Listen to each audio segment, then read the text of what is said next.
दिल है छोटा सा, छोटी सी आशा, मस्ती भरे मन की भोली सी आशा, चांद तारों को छूने की आशा, आसमानों में उड़ने की आशा। दिल है छोटा सा, छोटी सी आशा।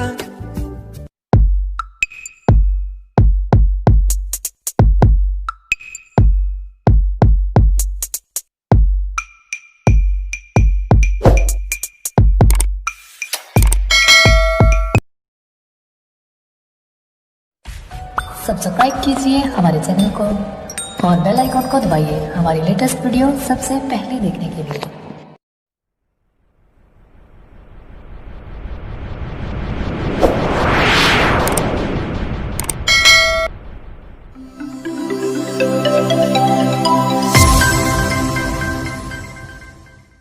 हेलो स्टूडेंट्स, निहार शांति पाठशाला फनवाला के सेशन नंबर 27 में आप सबका बहुत बहुत स्वागत है। सेशन नंबर 26 में हमने मॉडल्स नाम का एक कॉन्सेप्ट पढ़ा, जिसमें मैंने आपको कुछ ऐसे शब्द बताए जिनका उपयोग खास कारणों के वजह से इंग्लिश वाक्यों में होता है। उदाहरण, कैन और कुड क्षमता दिखाने के लिए उपयोग किए जाते हैं। कैन वर्तमान काल में क्षमता और कुड भूतकाल में क्षमता। मस्ट अगर किसी पर ज़बरदस्ती करनी है, किसी को विवश करना है और हमारे पास उस पर जोर डालने का अधिकार है, अगर हम ये कह सकते हैं कि तुम्हें ये चीज़ करनी ही होगी, तब हम मस्ट इस शब्द का उपयोग करते हैं। लेकिन अगर मेरा अधिकार सामने वाले को विवश करना या जोर डालने का नहीं है, लेकिन केवल सुझाव देने का है, तो मैं शुड इस शब्द का उपयोग करता हूँ। मे और माइट संभावना दर्शाने के लिए उपयोग किए जाते हैं। मे का उपयोग संभावना के व्यतिरिक्त अनुमति देने तथा अनुमति लेने के लिए भी किया जाता है। उसके अलावा हमने यूज्ड टू नामक शब्द देखा। भूतकाल में अगर मैं कोई चीज़ करता था, कोई क्रिया करता था और काफ़ी समय लगातार करता था, तो उनकी याद जब मुझे आती है तब मैं यूज्ड टू इन शब्दों का उपयोग करता हूँ। Can, could, must, should, may, might और यूज्ड टू। और इन शब्दों पर आधारित मैंने आपके साथ बहुत सारे वाक्य देखे।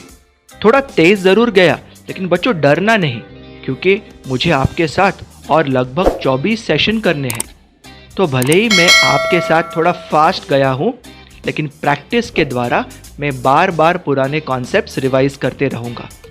आज सेशन नंबर 27 में हम एक इंटरेस्टिंग और बहुत महत्वपूर्ण कॉन्सेप्ट पढ़ने वाले हैं, लेकिन उसके पहले एक क्विक रिकैप करते हैं सेशन नंबर 26 के मॉडल्स की।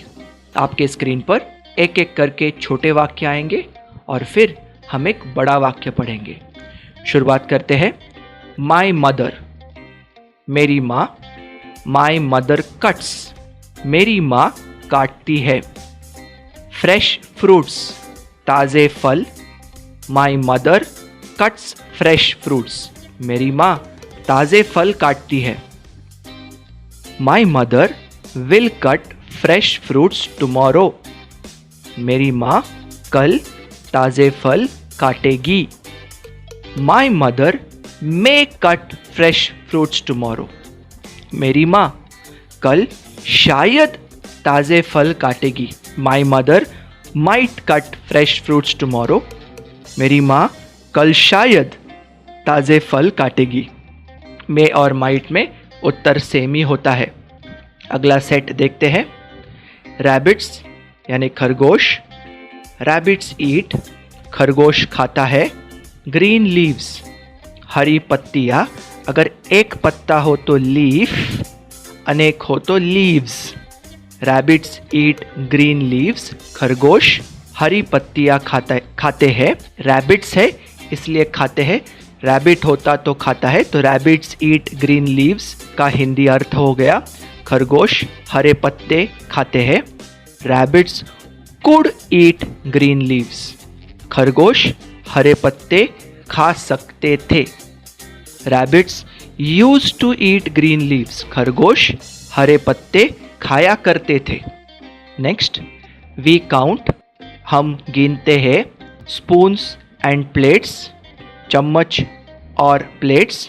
All the spoons and plates, सारे चम्मच और प्लेट्स। नाउ, अभी, we count all the spoons and plates now, हम अभी सारे चम्मच और प्लेट्स गिनते हैं। We must count all the spoons and plates now, हमको या हमें अभी सारे चम्मच और प्लेट्स को गिनना ही पड़ेगा। We should count all the spoons and plates now, हमको या हमें अभी सारे चम्मच और प्लेट्स गिनने चाहिए। मस्ट गिनना ही पड़ेगा, शुड गिनने चाहिए। नेक्स्ट एक देखते हैं, पीपल यानी लोग, हैप्पी पीपल यानी खुश लोग। हैप्पी पीपल क्राई, खुश लोग रोते हैं। Next, happy people never cry, खुश लोग कभी भी रोते नहीं हैं। Happy people can never cry, खुश लोग कभी भी रो नहीं सकते। और last, happy people could never cry, खुश लोग कभी भी रो नहीं सके। Happy people can never cry, खुश लोग कभी भी रो नहीं सकते हैं। और happy people could never cry, खुश लोग कभी भी रो नहीं सके या रो नहीं सकते थे। तो मॉडल्स के क्विक रिवीजन उपरांत उम्मीद करता हूँ कि कल जो हमने पढ़ा था उसकी आज एक अच्छी रिवीजन हो गई है। अभी शुरुआत करते हैं आज के एक इंटरेस्टिंग और बहुत ही महत्वपूर्ण कॉन्सेप्ट से, जिसका नाम है प्रेपोजिशंस। अंग्रेजी वाक्य के 3 मुख्य भाग होते हैं। एक, सब्जेक्ट या कर्ता, जिसके बारे में हम उस वाक्य के द्वारा बात कर रहे हैं। दूसरा होता है एंकर वर्ड, जो ये दर्शाता है कि मैं इस वाक्य में सब्जेक्ट के बारे में क्या बोल रहा हूँ, उसका वर्णन कर रहा हूँ, उसका स्वामित्व या अधिकार बता रहा हूँ, या वो क्या क्रिया कर रहा है इसके बारे में टिप्पणी कर रहा हूँ। और तीसरा भाग होता है ऑब्जेक्ट, जो कि होता है बचा हुआ सेंटेंस। अभी हम अगर पूरा वाक्य ले तो पूरे वाक्य में छोटे छोटे हिस्से होते हैं। इन छोटे छोटे हिस्सों को जोड़कर ही पूरा वाक्य बनता है। इन छोटे छोटे हिस्सों को एक दूसरे के साथ जोड़ने का जो काम करते हैं, उन शब्दों को हम कहते हैं प्रेपोजिशन। ढूंढने में एकदम आसान नहीं होते, लेकिन अगर हम इन्हें ढूंढ नहीं पाए तो मन की हिंदी को जब कभी अंग्रेजी में लिखेंगे तब गलती होनी स्वाभाविक है। इंग्लिश में 75 से 80 प्रेपोजिशंस है, लेकिन जिनका उपयोग बहुत कॉमनली होता है वो 40-45 से ज़्यादा नहीं है। आज के और कल के सेशन में मिलाकर मैं आपका परिचय लगभग 40 ऐसे प्रेपोजिशन से करवाऊंगा, जो अगर आपको आ गए तो आप बहुतांश हिंदी वाक्य अंग्रेजी में लिख पाएंगे। अभी इनको याद कैसे करना है? तो स्टूडेंट्स, हम प्रेपोजिशंस को रटेंगे नहीं, हम प्रैक्टिस के द्वारा ही खुद को ये बताने की कोशिश करेंगे कि इस प्रेपोजिशन का अर्थ क्या है। हम इस मेथड को कहेंगे लर्निंग बाय डिस्कवरी, मतलब हम खुद खोज लगाएंगे कि इस शब्द का अर्थ क्या है, और जब खुद खोज लगाते हैं तब वो ज़्यादा समय तक याद रहता है। तो लर्निंग बाय डिस्कवरी इस मेथड से आज के दिन के कुछ प्रेपोजिशंस पढ़ते हैं। आपके सामने स्क्रीन पर मैच द कॉलम्स आएंगे, लेफ्ट हैंड साइड में इंग्लिश और राइट हैंड साइड में हिंदी। आपको कुछ समय दिया जाएगा, आपको लेफ्ट और राइट के सही वाक्यों को जोड़ना है और उसके बाद जो प्रेपोजिशंस सामने है उनका अर्थ क्या होगा ये आपको खोज लगाना है। तो शुरू करते हैं learning by discovery set 1 prepositions. Column A, about the building, under the table, over my house, on top of the tree. Column B, table के नीचे, मेरे घर के ऊपर से, पेड़ के ऊपर, और चौथा बिल्डिंग के ऊपर। आपको मैं थोड़ा समय दे रहा हूँ। राइट साइड के वाक्यों को लेफ्ट साइड के वाक्यों से आपको जोड़ना है और उसके पश्चात इन 4 प्रेपोजिशंस का आपको अर्थ खोजना है। अबाव, अंडर, ओवर और ऑन टॉप ऑफ। अबाव ऊपर, अंडर नीचे, ओवर ऊपर से, ऑन टॉप ऑफ ऊपर। Next set, column A inside the pot, outside the house. Column B घर के बाहर, मटके के भीतर या मटके के अंदर। आपको इनसाइड और आउटसाइड ये 2 प्रेपोजिशंस का क्या अर्थ होता है ये खोज के बताना है। इनसाइड के भीतर, आउटसाइड के बाहर। Set 3, column A for his mother, second first person of the village. Next from my school. Column B गांव का पहला व्यक्ति, सेकेंड मेरे स्कूल से, थर्ड उसके माँ के लिए। लेफ्ट हैंड साइड के वाक्यों को राइट हैंड साइड के वाक्यों के साथ जोड़कर इन प्रेपोजिशंस का अर्थ आपको बताना है। For, of, from. Match the columns के सही उत्तरों के आधार पर मेरे जवाब है फॉर के लिए, ऑफ का और फ्रॉम से। आज के सेशन का आखिरी सेट लेते हैं। Column A between June and December. Next since 1990। Next during rainy season. Next in between my lectures.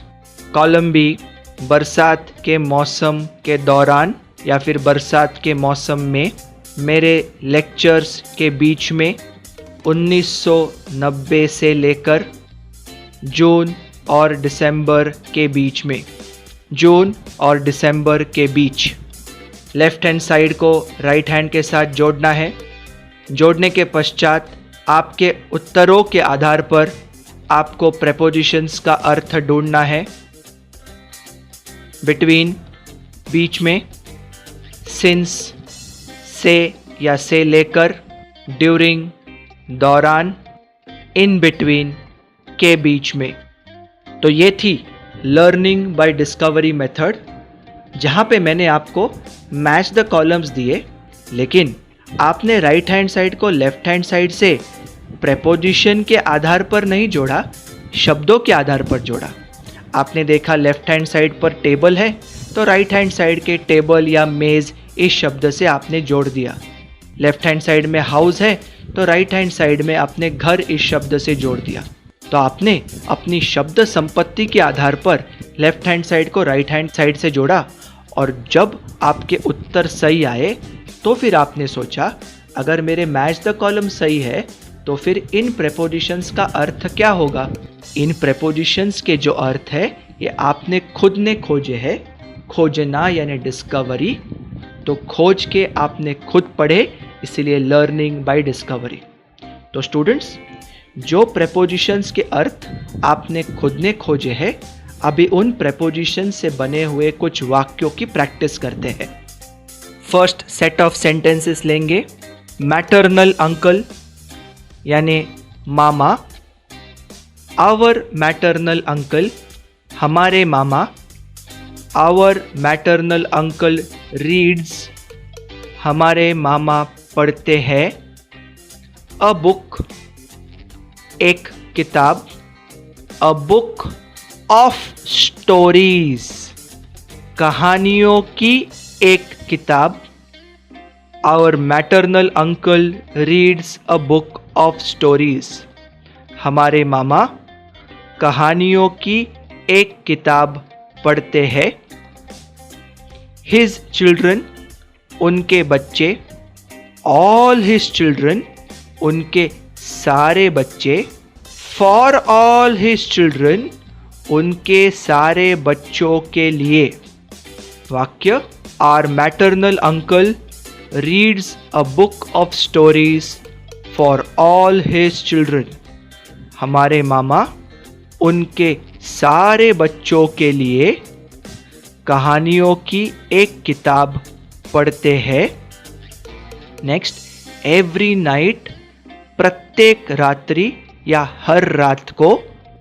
तो अगला वाक्य है our maternal uncle reads a book of stories for all his children every night. हमारे मामा हर रात को उनके सारे बच्चों के लिए कहानियों की एक किताब पढ़ते हैं. नेक्स्ट सेट लेते हैं. वी विल काउंट, हम गिनेंगे. स्पून्स एंड प्लेट्स, प्लेट यानी थाली, स्पून यानी चम्मच, चम्मच और थालियाँ, एंड यानी कि और. All the spoons and plates, सारे चम्मच और थालियाँ. We will count all the spoons and plates, हम सारे चम्मच और प्लेट्स गिनेंगे. बिफोर 10 AM, सुबह के 10 बजे के पहले. आफ्टर 11 PM, रात के 11 बजे के बाद. We will count all the spoons and plates before 10 AM, हम सुबह के 10 बजे के पहले सारे चम्मच और प्लेट्स गिनेंगे.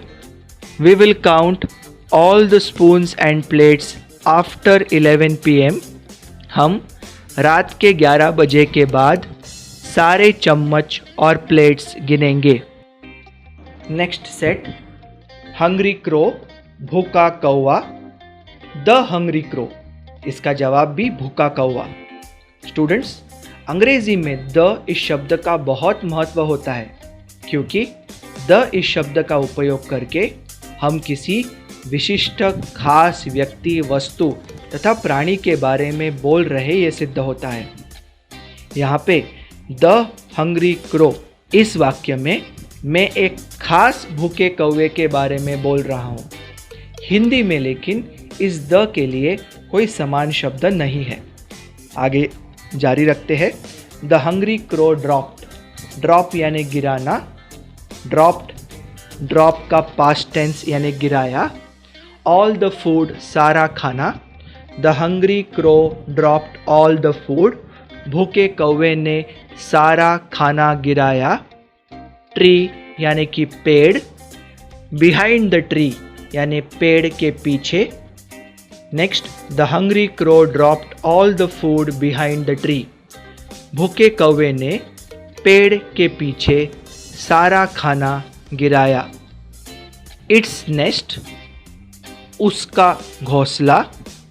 इनसाइड इट्स नेस्ट, उसके घोंसले के अंदर.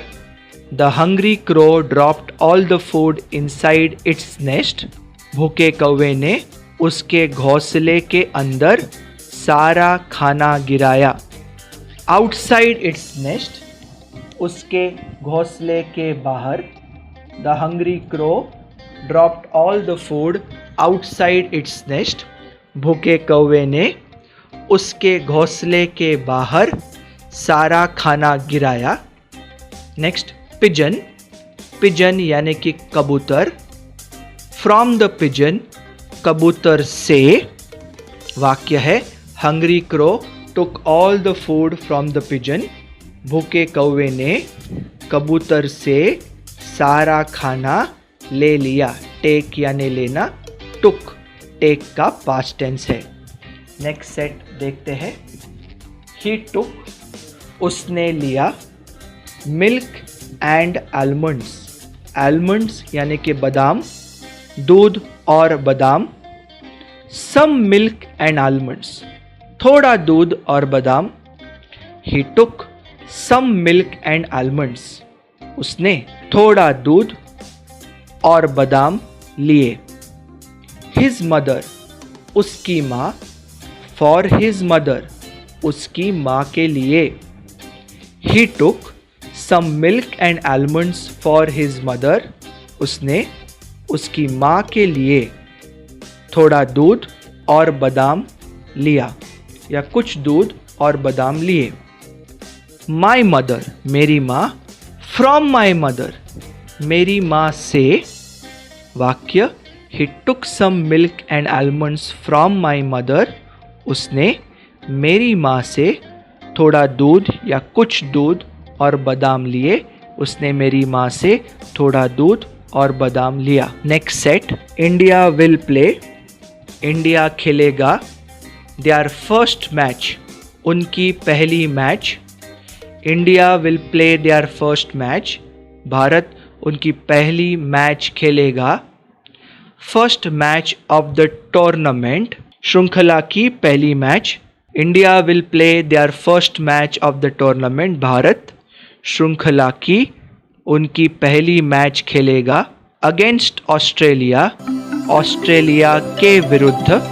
India will play their first match of the tournament against Australia. भारत ऑस्ट्रेलिया के विरुद्ध श्रृंखला की उनकी पहली मैच खेलेगा.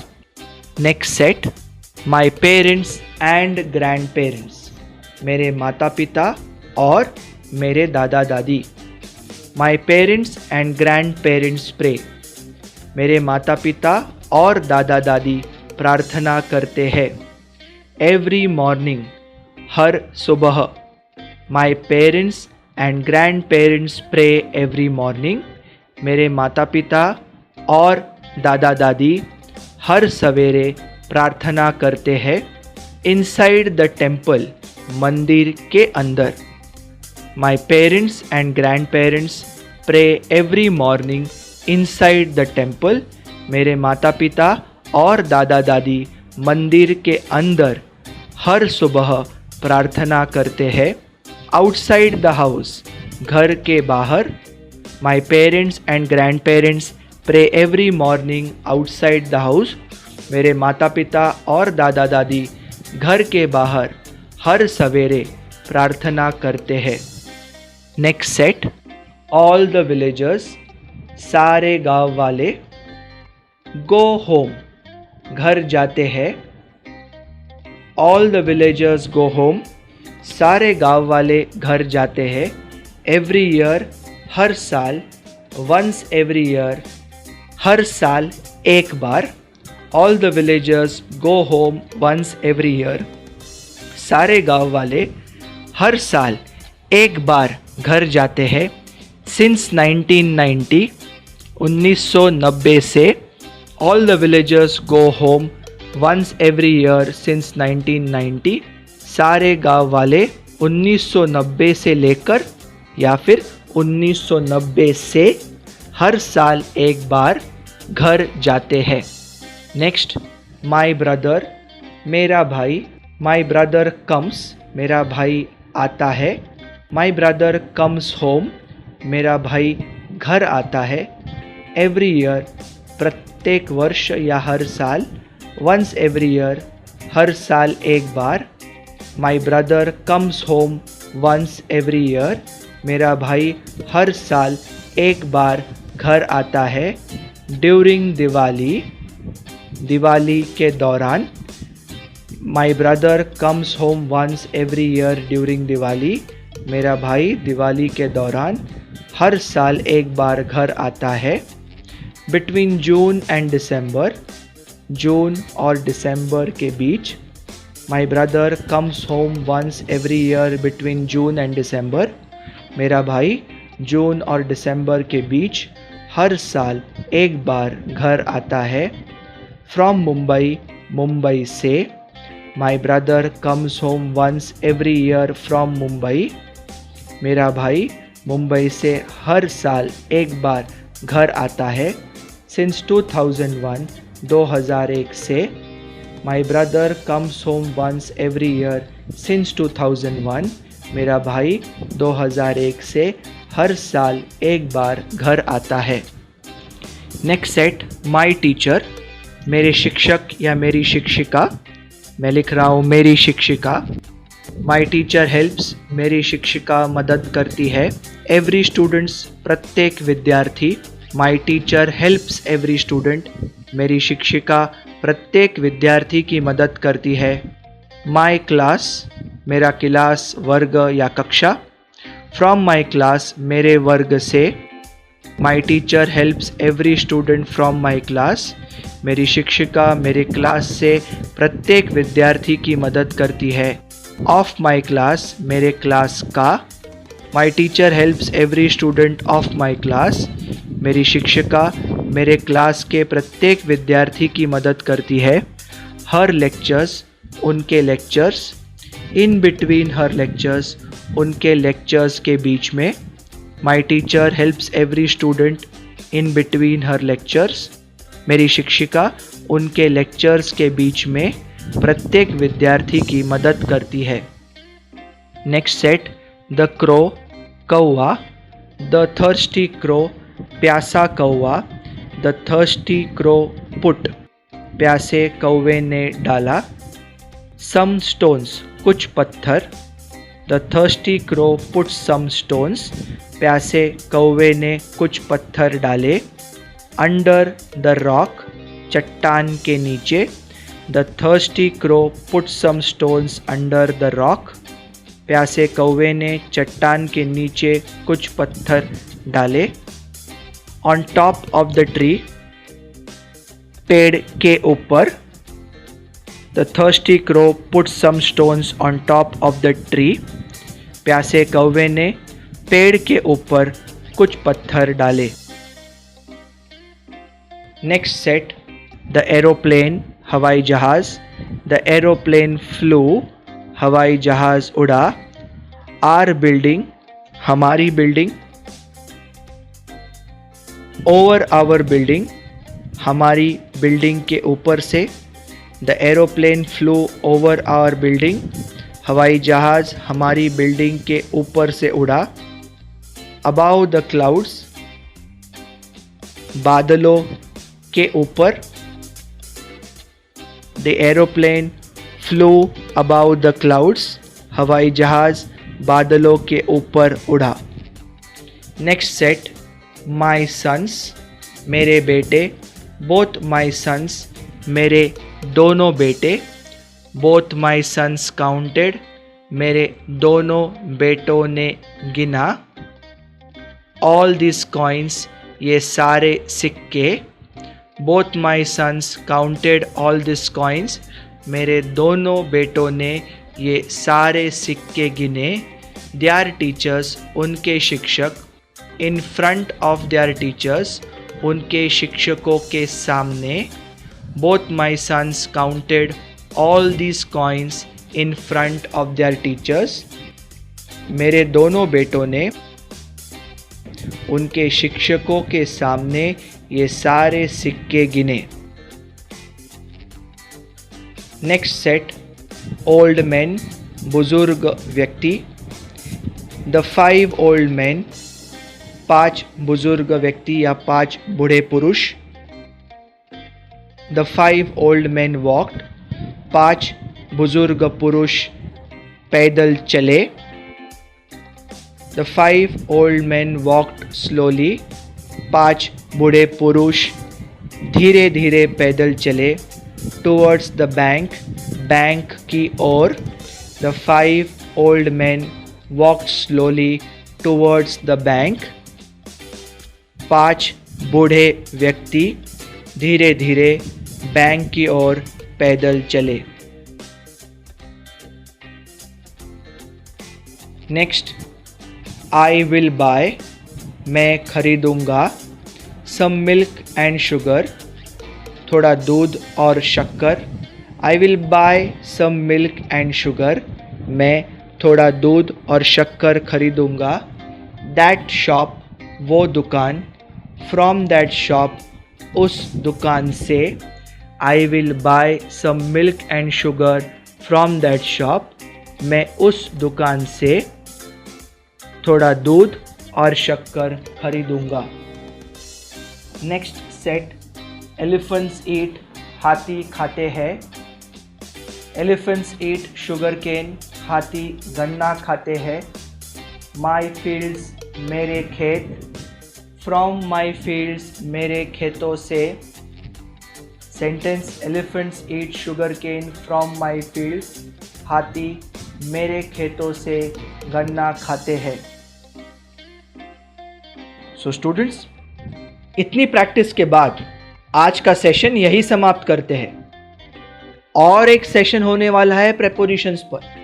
आज के सेशन में मैंने शायद आपके साथ 18 से 20 प्रेपोजिशंस किए होंगे। अगले सेशन में इन प्रेपोजिशंस का मैं फिर से रिवीजन करने वाला हूँ और उसके बाद next set of 18 to 20 prepositions हम पढ़ेंगे। तो इतना ही आज के लिए। आप सब लोग अपना ख्याल रखिए और खुश रहिए। Take care and have fun.